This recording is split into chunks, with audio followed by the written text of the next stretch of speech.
আব্দুল ওয়াহাবের স্ত্রী হয়ে। রায়হানা ইসলাম গ্রহণের পূর্বে পর্যন্ত আব্দুল ওয়াহাব সাহেবকে কঠিন পরীক্ষার সম্মুখীন হতে হয়েছে, মোকাবেলা করতে হয়েছে মারাত্মক পরিস্থিতির।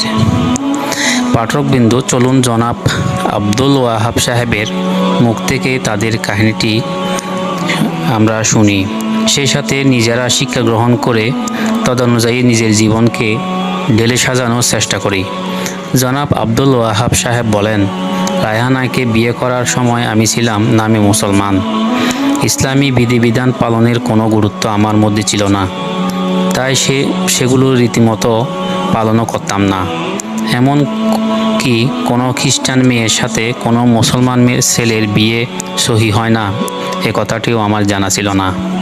রায়হানার অবস্থা ছিল আমার মতো, সেও তার ধর্মের প্রতি আন্তরিক ছিল না, বরং বলা যায় ধর্ম